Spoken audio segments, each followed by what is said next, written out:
Ostwald, Chief Economist and Global Strategist, ADM Investor Services. Good morning, Mark. Good Friday morning, I shall say. Yes, good morning. I would like to kick off very quickly with a price action. New all-time record highs for the S&P 500. The Dow is up about 0.14%. Nasdaq, the only one, down about 0.2%. Of course, after Snapchat earnings results, and of course everything that it said in regards to the upcoming quarters. So I was wondering, what's driving the price action mainly? What's driving the price action mainly? Well, to be honest, actually, it's been a fairly stellar earnings season so far, even if some of the very solid earnings have been punished because of some sort of wrinkle in the detail. So to a certain extent, it's the strength of the earnings, and it's also the fact that as a result of this earnings season so far, we are actually having in September seen a lot of people starting to downgrade their expectations for 22. Seeing a lot of analysts upgrading their expectations for 2022 on the back of a lot of the earnings results. So that's certainly a factor. The fact, to a certain extent, I think there is a strange positive in this, in that a lot of, for instance, companies like Procter & Gamble, people who are most exposed to the commodity price rises, said they are actually able, or are going to be, and are passing through their cost increases. Now, obviously, at some stage, we'll get a better idea on, they may be passing on some cost increases. To what extent will their profit margins nevertheless be impaired? And that's still to be seen, certainly. But the very fact that they can pass through is seen generally as a positive. And if we look at incoming economic data, it's actually this week been pretty positive.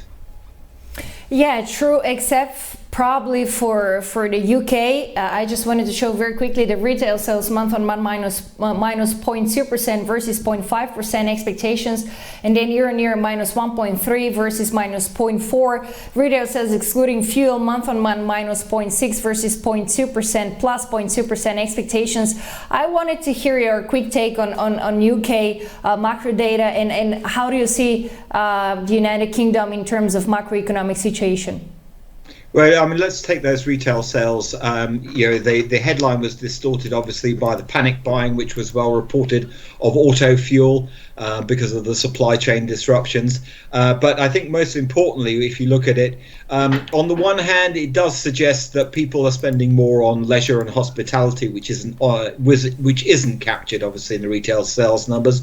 But there was a very, very sharp drop in household goods spending, which to me is a point of concern insofar as it does suggest that the inflation that we're getting coming through, and it is this non-discretionary inflation, food, energy, both household and auto, or rather petrol, and indeed the sharp rise in housing costs, whichever way you look at it, which is probably basically giving people, imparting a lot of caution to people. So it leaves us in a very awkward situation, because we've got the chief economist of the Bank of England on the one hand saying inflation could easily get to 5%, which is more than realistic given the sort of rises that we're seeing and the disruptions that we're seeing. On the other hand, if the Bank of England really wants to take some action against this, they really need to justify it in terms of what will it actually achieve.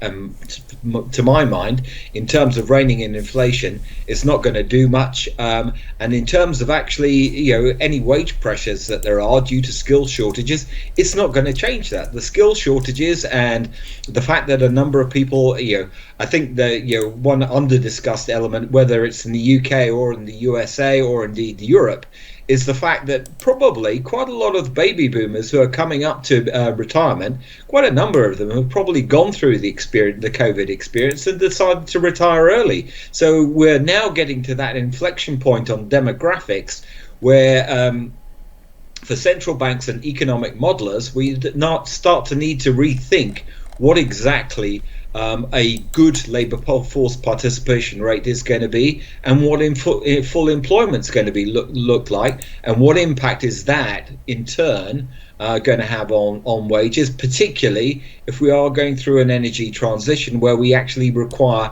a different set of skills to enact that energy transition, which won't be easy in the first place.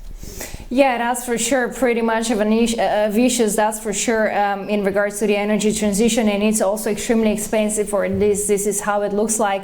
I just wanted to hear your take when it comes to central banks. Do you think that the Fed is going to be the first one to hike rates, or it is going to be the Bank of England?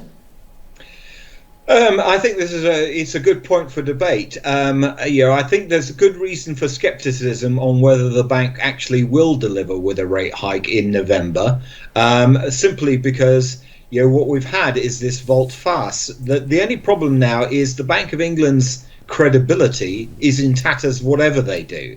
I mean, in the first place, they've gone in the space of a couple of weeks, basically, from saying, oh, well, probably early next year, which they sort of guided us towards, to we need to take action now. Now, that's that's not good policy making. If, on the other hand, having basically said we need to take action now, they hike rates and don't really have a very good justification, their credibility is pretty shot. I still think actually the Bank of England will probably be well ahead of the Fed. I'm still thinking that the Fed really isn't interested in hiking rates, particularly given the timelines and the guidance they've given in terms of what they do first. They are going to taper first, whereas the Bank of England has always, has fairly consistently maintained of late that it can hike rates even before it starts to taper. Though I think they're almost at the exhaustion point now in any case with the QE, so it doesn't really make that much difference. So I think Bank of England first and then the Fed. All right, this is pretty interesting forecast, and we're going to remember it. I wanted to hear your take in regards to the ECB and, of course, the Jens Weidmann departure, which is going to be pretty interesting. He's one of the most prominent hawks, or at least hawk of these times, these new times, if you want to call them like that. So do you think that the equilibrium between doves and hawks is going to be, how can I say, a little bit less protected? Not really, because the group of northern European central banks, be that some of the Baltic central bankers, generally the Belgian and Dutch central bankers, those hawks are always going to remain. Whoever comes in from the Bundesbank side, whether it's someone like Claudia Buch, which seems a bit unlikely, or whether Frau Schnabel moves back to the Bundesbank and someone replaces her on the committee, I don't think it really changes that much. Perhaps all it does is it means the voice of the most strident ECB critic has been quietened, and whoever's going to take over from Mr. Weidmann will probably not be quite as, shall we say, combative on ECB policy. But Mr. As Madame Lagarde herself has said, he has he's voiced his criticism, but nevertheless he hasn't actually gone outright to undermine ECB policy. In fact, of late, I think actually he's been extraordinarily supportive of making sure that there is a consistent message going out there, which is something which one couldn't have said pre-pandemic. That's pretty interesting. What are your expectations from the upcoming ECB meeting on Thursday? Not a lot, to be very honest. They'll probably acknowledge the fact that perhaps the inflation pressures are going to be somewhat more, but they are, and Mr. Lane emphasized this earlier, either this week or sometime last week, everything boils down to where do they see inflation being in 2 to 3 years' time. And on that front, and obviously we won't be getting any updated forecasts until the December meeting, they will stress that, yes, we're going to get a temporary hike, but on the longer term horizon, we still don't actually see ourselves achieving our target. And therefore, easy policy is going to be required. As for the debate on what happens with the PEP and the APP, they're probably going to say, well, we're still discussing what our plans are, and not offer us too much guidance, other than to say that we will give you a very clear outline of what our plans are, and that they won't be they're in no hurry to really taper or indeed withdraw any stimulus.